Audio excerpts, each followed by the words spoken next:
राधे कृष्ण मेरे प्रियजनों, मैं प्रियंका तिवारी भारतीय ग्रंथ सार आप सबका स्वागत करती हूँ। दोस्तों, आज हम आपको भगवान श्री हरि विष्णु के 24 अवतारों की कथाएं सुनाने जा रहे हैं। श्रीमद् भगवद गीता में एक श्लोक है, यदा यदा ही धर्मस्य ग्लानिर्भवति भारत अभ्युत्थानं धर्मस्य तदात्मानं सृजाम्यहम्। इस श्लोक में श्री कृष्ण कहते हैं, जब जब इस पृथ्वी पर धर्म की हानि होती है, विनाश का कार्य होता है और अधर्म आगे बढ़ता है, तब तब मैं इस पृथ्वी पर आता हूँ और इस पृथ्वी पर अवतार लेता हूँ। भगवान विष्णु के 24वें अवतार के बारे में कहा जाता है कि कल्कि अवतार के रूप में उनका आना सुनिश्चित है। उनके 23 अवतार अब तक पृथ्वी पर अवतरित हो चुके हैं। इन 24 अवतारों में से 10 अवतार विष्णु जी के मुख्य अवतार माने जाते हैं। यह हैं मत्स्य अवतार, कुर्म अवतार, वराह अवतार, नरसिंह अवतार, वामन अवतार, परशुराम अवतार, राम अवतार, कृष्ण अवतार, बुद्ध अवतार, कल्कि अवतार। आइए जाने विस्तार से। श्री सनकादि मुनि धर्म ग्रंथों के अनुसार सृष्टि के आरंभ में लोक पितामह ब्रह्मा ने अनेक लोकों की रचना करने की इच्छा से घोर तपस्या की। उनके तप से प्रसन्न होकर भगवान विष्णु ने तप अर्थ वाले सन नाम के से युक्त होकर सनक, सनंदन, सनातन और संत कुमार नाम के 4 मुनियों के रूप में अवतार लिया। ये चारों प्रकाट्य काल से ही मोक्ष मार्ग परायण, ध्यान में तल्लीन रहने वाले, नित्य सिद्ध एवं नित्य विरक्त थे। ये भगवान विष्णु के सर्वप्रथम अवतार माने जाते हैं। वराह अवतार धर्म ग्रंथों के अनुसार भगवान विष्णु ने दूसरा अवतार वराह अवतार के रूप में लिया था। वराह अवतार से जुड़ी कथा इस प्रकार है। पुरातन समय में दैत्य हिरण्याक्ष ने जब पृथ्वी को ले जाकर समुद्र में छिपा दिया, तब ब्रह्मा की नाक से भगवान विष्णु वराह रूप में प्रकट हुए। भगवान विष्णु के इस रूप को देखकर सभी देवताओं एवं ऋषि मुनियों ने उनकी स्तुति की। सबके आग्रह पर भगवान वराह ने पृथ्वी को ढूंढना प्रारंभ किया। अपनी थुतनी की सहायता से उन्होंने पृथ्वी का पता लगा लिया और समुद्र के अंदर जाकर अपने दांतों पर रखकर वे पृथ्वी को बाहर लेकर आए। जब हिरण्याक्ष दैत्य ने यह देखा तो उसने भगवान विष्णु के वराह रूप को युद्ध के लिए ललकारा। दोनों में भीषण युद्ध हुआ। अंत में भगवान वराह ने हिरण्याक्ष का वध कर दिया। इसके बाद भगवान वराह ने अपने खुरों से जल को स्तंभित कर उस पर पृथ्वी को स्थापित कर दिया। नारद अवतार धर्म ग्रंथों के अनुसार देव ऋषि नारद भी भगवान विष्णु के ही अवतार माने जाते हैं। शास्त्रों के अनुसार देव ऋषि नारद मुनि ब्रह्मा के 7 मानस पुत्रों में से एक थे। उन्होंने कठिन तपस्या से देवर्षि पद प्राप्त किया है। वे भगवान विष्णु के अनन्य भक्तों में से एक माने जाते हैं। देवर्षि नारद धर्म के प्रचार तथा लोक कल्याण के लिए हमेशा प्रयत्नशील रहते हैं। शास्त्रों में देवर्षि नारद को भगवान का मन भी कहा गया है। श्रीमद् भगवद गीता की 10वें अध्याय के 26वें श्लोक में स्वयं भगवान श्री कृष्ण इनकी महत्ता को स्वीकार करते हुए कहा है, देवर्षि नामच्च नारद, अर्थात देवर्षियों में मैं नारद हूँ। नर नारायण सृष्टि के आरंभ में भगवान विष्णु ने धर्म की स्थापना के लिए 2 रूपों में अवतार लिया। इस अवतार में वे अपने मस्तक पर जटा धारण किए हुए थे। उनके हाथों में हंस, चरणों में चक्र एवं वक्षस्थल में श्रीवत्स के चिन्ह थे। उनका संपूर्ण एवेश तपस्वियों के समान था। धर्म ग्रंथों के अनुसार भगवान विष्णु ने नर नारायण के रूप में यह अवतार लिया था। कपिल मुनि भगवान विष्णु ने 5वां अवतार कपिल मुनि के रूप में लिया। इनके पिता का नाम ऋषि कदम एवं माता का नाम देवहूति था। सरस्या पर पड़े हुए भीष्म पितामह के शरीर त्याग के समय भगवा कपिल भी वहां उपस्थित थे। भगवान कपिल के क्रोध से ही राजा सागर के 60,000 पुत्र भस्म हो गए थे। भगवान कपिल सांख्य दर्शन के प्रवर्तक हैं। कपिल मुनि भगवत धर्म के प्रमुख 12 आचार्यों में से एक हैं। दत्तात्रेय अवतार। धर्म ग्रंथों के अनुसार दत्तात्रेय भी भगवान विष्णु के अवतार हैं। इनकी उत्पत्ति की कथा इस प्रकार है। एक बार माता लक्ष्मी पार्वती एवं सरस्वती को अपने पतिव्रत्य पर अत्यंत गर्व हो गया। भगवान ने इनका अहंकार नष्ट करने के लिए लीला रची। उसके अनुसार एक दिन नारद जी घूमते घूमते देवलोक पहुँचे और तीनों देवियों को बारी बारी जाकर कहा कि ऋषि अत्रि की पत्नी अनुसुईया के सामने आपका सतीत्व कुछ भी नहीं है। तीनों देवियों ने यह बात अपने स्वामियों को बताई और उनसे कहा कि वे अनुसुईया के पतिव्रत्य की परीक्षा लें। तब भगवान शंकर, विष्णु एवं ब्रह्मा साधु वेश बनाकर अत्रि मुनि के आश्रम आए। महर्षि अत्रि उस समय आश्रम में नहीं थे। तीनों ने देवी अनुसुईया से भिक्षा मांगी, मगर यह भी कहा कि आपको निर्वस्त्र होकर हमें भिक्षा देनी होगी। अनुसुईया पहले तो यह सुनकर चौंक गई, लेकिन फिर साधुओं का अपमान न हो उस डर से उन्होंने अपने पति का स्मरण किया और बोली कि यदि मेरा पतिव्रत्य धर्म सत्य है तो ये तीनों साधु 6-6 मास के शिशु हो जाएं। ऐसा बोलते ही त्रिदेव शिशु होकर रोने लगे। तब अनुसुईया ने माता बनकर उन्हें गोद में लेकर स्तनपान कराया और पालने में झुलाने लगी। जब तीनों देव अपने स्थान पर नहीं लौटे तो देवियां व्याकुल हो गईं। तब नारद ने वहां आकर सारी बात बताई। तीनों देवियां अनुसुईया के पास आईं और क्षमा मांगी। तब देवी अनुसुईया ने त्रिदेव को अपने पूर्व रूप में कर दिया। प्रसन्न होकर त्रिदेव ने उन्हें वरदान दिया कि हम तीनों अपने अंश से तुम्हारी गर्भ से पुत्र रूप में जन्म लेंगे।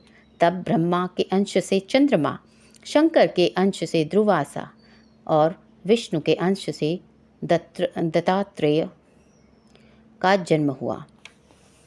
यज्ञ। भगवान विष्णु के 7वें अवतार का नाम यज्ञ है। धर्म ग्रंथों के अनुसार भगवान यज्ञ का जन्म स्वयंभू मनवंतर में हुआ था। स्वयंभू मनु की पत्नी शतरूपा के गर्भ से अनुकुति का जन्म हुआ। वे रुचि प्रजापति की पत्नी हुई। इन्हीं अनुकुति के यहाँ भगवान विष्णु यज्ञ नाम से अवतरित हुए। वे ही स्वयंभू व मनवंतर में याम नामक 12 देवता कहलाए। भगवान ऋषभ देव के रूप में 8वां अवतार लिया। धर्म ग्रंथों के अनुसार महाराज नाभि की कोई संतान नहीं थी। इस कारण उन्होंने अपनी धर्मपत्नी मेरु देवी के साथ पुत्र की कामना से यज्ञ किया। यज्ञ से प्रसन्न होकर भगवान विष्णु स्वयं प्रकट हुए और उन्होंने महाराज नाभि को वरदान दिया कि मैं ही तुम्हारे यहाँ पुत्र रूप में जन्म लूँगा। वरदान स्वरूप कुछ समय बाद भगवान विष्णु महाराज नाभि के यहाँ पुत्र रूप में जन्मे। पुत्र के अत्यंत सुंदर सुगठित शरीर, कीर्ति, तेज, बल, ऐश्वर्य, यश, पराक्रम और शूरवीरता आदि गुणों को देखकर महाराज नाभि ने उसका नाम ऋषभ श्रेष्ठ रखा। आदिराज पृथु। भगवान विष्णु के एक अवतार का नाम आदिराज पृथु है। धर्म ग्रंथों के अनुसार स्वयंभू मनु के वंश में अंग नामक प्रजापति का विवाह मृत्यु की मानसिक पुत्री सुनीता के साथ हुआ। उनके यहाँ वेद नामक पुत्र हुआ। उसने भगवान को मानने से इनकार कर दिया और स्वयं की पूजा करने के लिए कहा। तब महर्षियों ने मंत्र कुशों से उसका वध कर दिया। तब महर्षियों ने पुत्रहीन राजा वेन की भुजाओं का मंथन किया, जिससे पृथु नाम पुत्र उत्पन्न हुआ। पृथु के दाहिने हाथ में चक्र और चरणों में कमल का चिन्ह देखकर ऋषियों ने बताया कि पृथु के वेश में स्वयं श्रीहरि का अंश अवतरित हुआ है। मत्स्य अवतार। पुराणों के अनुसार भगवान विष्णु ने सृष्टि को प्रलय से बचाने के लिए मत्स्य अवतार लिया था। इसकी कथा इस प्रकार है। कुल युग के आदि में राजा सत्यव्रत हुए। राजा सत्यव्रत एक दिन नदी में स्नान कर जलांजलि दे रहे थे। अचानक उनकी अंजलि में एक छोटी सी मछली आई। उन्होंने देखा तो सोचा वापस सागर में डाल दूं, लेकिन उस मछली ने बोला, आप मुझे सागर में मत डालिए, अन्यथा बड़ी मछलियाँ मुझे खा जाएंगी। तब राजा सत्यव्रत ने मछली को अपने कमंडल में रख लिया। मछली और बड़ी हो गई तो राजा ने उसे अपने सरोवर में रखा। तब देखते ही देखते मछली और बड़ी हो गई। राजा को समझ आ गया कि यह कोई साधारण जीव नहीं है। राजा ने मछली से वास्तविक स्वरूप में आने की प्रार्थना की। राजा की प्रार्थना सुन साक्षात 4 भुजाधारी भगवान विष्णु प्रकट हो गए और उन्होंने कहा कि ये मेरा मत्स्य अवतार है। भगवान ने सत्यव्रत से कहा, सुनो राजा सत्यव्रत, आज से 7 दिन बाद प्रलय होगा। तब मेरी प्रेरणा से एक विशाल नाव तुम्हारे पास आएगी। तुम सप्तऋषियों, औषधियों, बीजों एवं प्राणियों के सूक्ष्म शरीर लेकर उसमें बैठ जाना। जब तुम्हारी नाव डगमगाने लगेगी तब मैं मत्स्य रूप में तुम्हारे पास आऊँगा। उस समय तुम वासुकी नाग के द्वारा उस नाव को मेरे सींग से बांध देना। उस समय प्रश्न पूछने पर मैं तुम्हें उत्तर दूंगा, जिससे मेरी महिमा को परब्रह्म नाम से विख्यात है तुम्हारे हृदय में प्रकट हो जाएगी। तब समय आने पर मत्स्य रूपधारी भगवान विष्णु ने राजा सत्यव्रत को तत्वज्ञान का उपदेश दिया, जो मत्स्य पुराण नाम से प्रसिद्ध हुआ। कूर्म अवतार। धर्म ग्रंथों के अनुसार भगवान विष्णु ने कूर्म यानी कछुए का अवतार लेकर समुद्र मंथन में सहायता की थी। भगवान विष्णु के कूर्म अवतार को कच्छप अवतार भी कहते हैं। इसकी कथा इस प्रकार है। एक बार महर्षि दुर्वासा ने देवताओं के राजा इंद्र को श्राप देकर श्रीहीन कर दिया। इंद्र जब भगवान विष्णु के पास गए तो उन्होंने समुद्र मंथन करने के लिए कहा। तब इंद्र भगवान विष्णु के कहे अनुसार दैत्यों एवं देवताओं के साथ मिलकर समुद्र मंथन करने के लिए तैयार हो गए। समुद्र मंथन करने के लिए मंद्राचल पर्वत को मथानी एवं नागराज वासुकी को नेति बनाया गया। देवताओं और दैत्यों ने अपना मतभेद भुलाकर मंद्राचल को उखाड़ा और उसे समुद्र की ओर ले चले, लेकिन वे उसे अधिक दूर तक नहीं ले जा सके। तब भगवान विष्णु ने मंद्राचल को समुद्र तट पर रख दिया। देवता और दैत्यों ने मंद्राचल को समुद्र में डालकर नागराज वासुकी को नेति बनाया, किंतु मंद्राचल के नीचे कोई आधार नहीं था। नहीं होने के कारण वह समुद्र में डूबने लगा।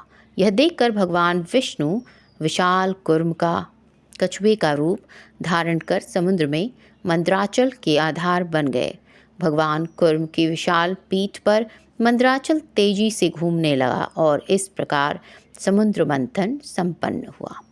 भगवान धन्वंतरी। धर्म ग्रंथों के अनुसार जब देवताओं एवं दैत्यों ने मिलकर समुद्र मंथन किया तो उसमें से सबसे पहले भयंकर विष निकला, जिसे भगवान शिव ने पी लिया। इसके बाद समुद्र मंथन से उच्छेछवा, घोड़ा, देवी लक्ष्मी, ऐरावत हाथी, कल्पवृक्ष, अप्सराएं और भी बहुत से रत्न निकले। इस सबसे अंत में भगवान धन्वंतरी अमृत कलश ले प्रकट हुए। यही धन्वंतरी भगवान विष्णु के अवतार माने गए हैं। इन्हें औषधियों का स्वामी भी माना जाता है। मोहिनी अवतार। धर्म ग्रंथों के अनुसार समुद्र मंथन के दौरान सबसे अंत में धन्वंतरी अमृत कलश लेकर निकले। जैसे ही अमृत मिला, अनुशासन भंग हुआ। देवताओं ने कहा हम ले लें, दैत्यों ने कहा हम ले लें। इसी खींचातानी में इंद्र का पुत्र जयंत अमृत कुंभ लेकर भाग गया। सारे दैत्य देवता भी उसके पीछे पीछे भागे। असुरों एवं देवताओं में भयंकर मार काट मच गई। देवता परेशान होकर भगवान विष्णु के पास गए। तब भगवान विष्णु ने मोहिनी अवतार लिया। भगवान ने मोहिनी रूप में सबको मोहित कर दिया। मोहिनी ने देवता एवं सुंदर असुर की बात सुनी और कहा कि यह अमृत कलश मुझे दे दीजिए, तो मैं बारी बारी से देवता एवं असुर को अमृत पका पान करा दूंगी। दोनों मान गए। देवता एक तरफ तथा असुर दूसरी तरफ बैठ गए। फिर मोहिनी रूप धर भगवान विष्णु ने मधुर गान गाते हुए तथा नृत्य करते हुए देवता एवं असुरों को अमृत पान कराना प्रारंभ किया। वास्तविकता में मोहिनी अमृत पान तो सिर्फ देवताओं को ही करा रही थी, जबकि असुर समझ रहे थे कि वे भी अमृत पी रहे हैं। इस प्रकार भगवान विष्णु ने मोहिनी अवतार लेकर देवताओं का भला किया। भगवान विष्णु ने नृसिंह अवतार लेकर दैत्यों के राजा हिरण्यकश्यप का वध किया था। इस अवतार की कथा इस प्रकार है। धर्म ग्रंथों के अनुसार दैत्यों का राजा हिरण्यकश्यप स्वयं को भगवान से भी अधिक बलवान मानता था। उसे मनुष्य, देवता, पक्षी, पशु न दिन में न रात में, न धरती पर न आकाश में, न अस्त्र से न शस्त्र से मरने का वरदान प्राप्त था। उसके राज में जो भी भगवान विष्णु की पूजा करता था उसको दंड दिया जाता था। उसके पुत्र का नाम प्रहलाद था। प्रहलाद बचपन से ही भगवान विष्णु का परम भक्त था। यह बात जब हिरण्यकश्यप को पता चली तो वह उससे क्रोधित हुआ और प्रहलाद को समझाने का प्रयास किया। लेकिन फिर भी जब प्रहलाद नहीं माना तो हिरण्यकश्यप ने उसे मृत्युदंड दे दिया। हर बार भगवान विष्णु के चमत्कार से वह बच गया। हिरण्यकश्यप की बहन होलिका, जिसे अग्नि से न जलने का वरदान प्राप्त था, वह प्रहलाद को लेकर धधकती हुई अग्नि में बैठ गई। तब भी भगवान विष्णु की कृपा से प्रहलाद बच गया और होलिका जल गई। जब हिरण्यकश्यप स्वयं प्रहलाद को मारने ही वाला था, तब भगवान विष्णु नरसिंह का अवतार लेकर खंभे से प्रकट हुए और उन्होंने अपने नाखूनों से हिरण्यकश्यप का वध कर दिया। वामन अवतार। सतयुग में प्रहलाद के पौत्र दैत्यराज बलि ने स्वर्गलोक पर अधिकार कर लिया। सभी देवता इस विपत्ति से बचने के लिए भगवान विष्णु के पास गए। तब भगवान विष्णु ने कहा कि मैं स्वयं देव माता अदिति के गर्भ से उत्पन्न होकर तुम्हें स्वर्ग का राज्य दिलाऊंगा। कुछ समय पश्चात भगवान विष्णु ने वामन अवतार लिया। एक बार जब बलि महान यज्ञ कर रहा था, तब भगवान वामन बलि का यज्ञशाला में गए और राजा बलि से 3 पग धरती दान में मांगी। राजा बलि के गुरु शुक्राचार्य भगवान की लीला समझ गए और उन्होंने बलि को दान देने के लिए संकल्प ले लिया। भगवान वामन ने विशाल रूप धारण कर एक पग में धरती और दूसरे पग में स्वर्गलोक नाप लिया। तब तीसरा पग रखने के लिए कोई स्थान नहीं बचा, तो बलि ने भगवान वामन को अपने सिर पर पग रखने को कहा। बलि ने सिर पर पग रखने से वह सूतल लोक पहुँच गया। बलि की दानवीरता देखकर भगवान ने उसे सूतल लोक का स्वामी भी बना दिया। इस तरह भगवान वामन ने देवताओं की सहायता कर उन्हें स्वर्ग पुनः लौटाया। हयग्रीव अवतार।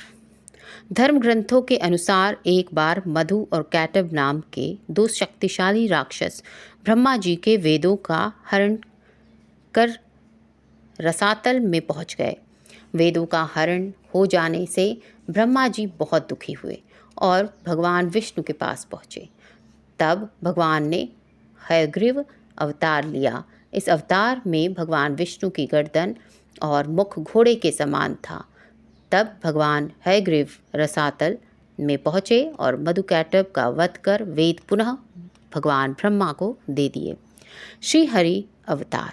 धर्म ग्रंथों के अनुसार प्राचीन समय में त्रिकट नामक पर्वत की तराई में एक शक्तिशाली गजेंद्र अपनी हथनियों के साथ रहता था। एक बार वह अपनी हथनियों के साथ तालाब में स्नान करने गया।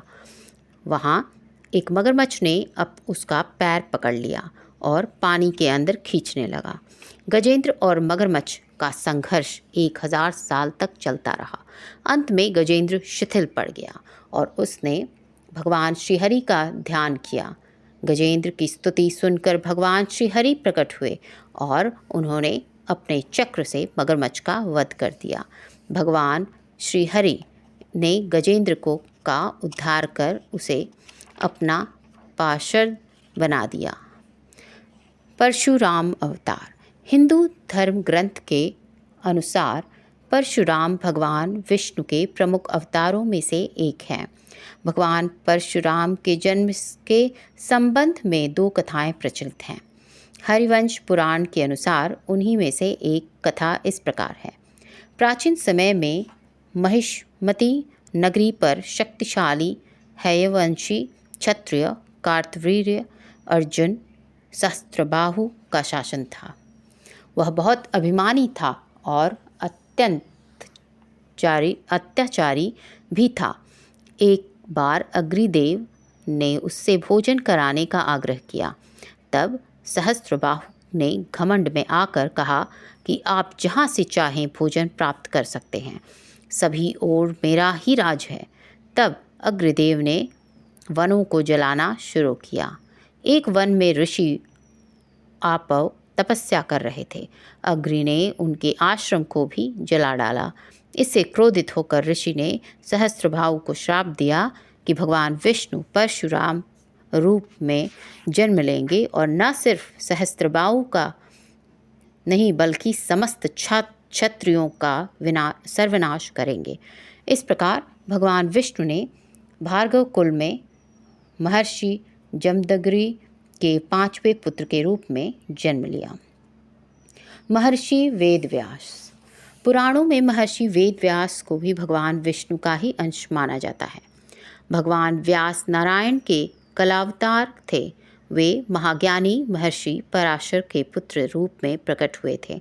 उनका जन्म केवतराज की पौष्यपुत्री सत्यवती के गर्भ से यमुना के द्वीप पर हुआ था। उनके शरीर का रंग काला था, इसलिए उनका एक नाम कृष्ण दैपायन भी था। इन्होंने ही मनुष्यों की आयु और शक्ति को देखते हुए वेदों के विभाग किए, इसलिए इन्हें वेदव्यास भी कहा जाता है। इन्होंने ही महाभारत ग्रंथ की रचना की है। हंस अवतार।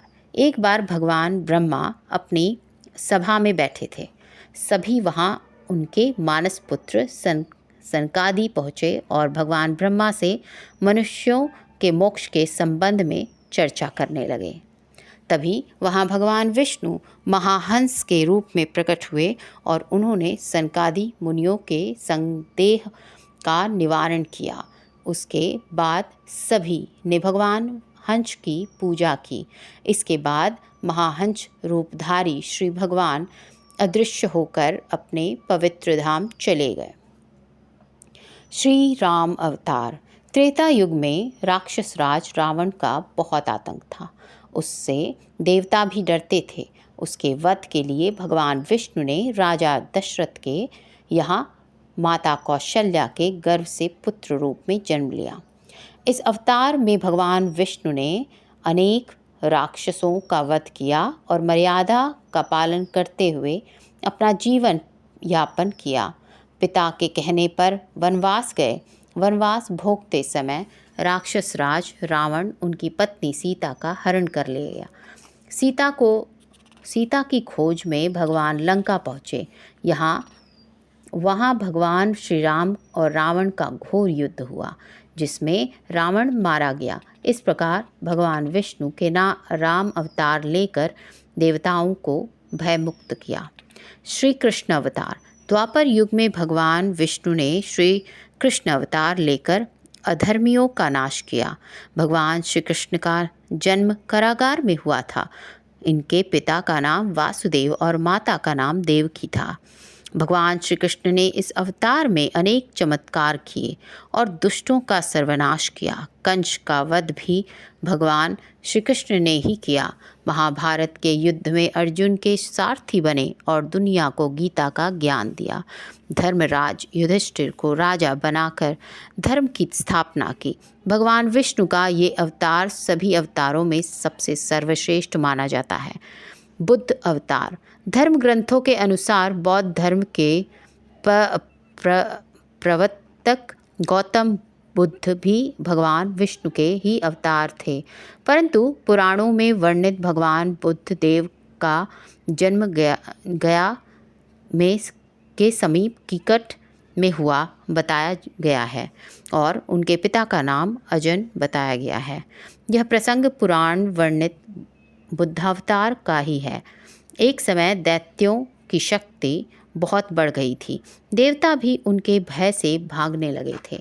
राज्य की कामना से दैत्यों ने देवराज इंद्र से पूछा कि हमारा साम्राज्य स्थिर रहे, इसका उपाय क्या है। तब इंद्र ने शुद्ध भाव से बताया कि सुस्थिर शासन के लिए यज्ञ एवं वेदाविहित आचरण आवश्यक है। जब दैत्य वैदिक आचरण एवं महायज्ञ करने लगे, जिससे उनकी शक्ति और बढ़ने लगी, तब सभी देवता भगवान विष्णु के पास गए। तब भगवान विष्णु ने देवताओं के हित के लिए बुद्ध का रूप धारण किया। उनके हाथ में मार्जनी थी और वे मार्ग को बुहारते हुए चलते थे। इस प्रकार भगवान बुद्ध दैत्यों के पास पहुँचे और उन्हें उपदेश दिया कि यज्ञ करना पाप है। यज्ञ से जीव हिंसा होती है। यज्ञ की अग्नि से कितने ही प्राणी भस्म हो जाते हैं। भगवान बुद्ध के उपदेश से दैत्य प्रभावित हुए। उन्होंने यज्ञ एवं वैदिक आचरण करना छोड़ दिया। इसके कारण उनकी शक्ति कम हो गई और देवताओं ने उन पर हमला कर अपना राज्य पुनः प्राप्त कर लिया। कल्कि अवतार। धर्म ग्रंथों के अनुसार कलयुग में भगवान विष्णु कल्कि रूप में अवतार लेंगे। कल्कि अवतार कलयुग एवं सतयुग के संधिकाल में होगा। यह अवतार 64 कलाओं से युक्त होगा। पुराणों के अनुसार उत्तर प्रदेश के मुरादाबाद जिले के संभल नामक स्थान पर विष्णु यशा नामक तपस्वी ब्राह्मण के घर भगवान कल्कि पुत्र रूप में जन्म लेंगे।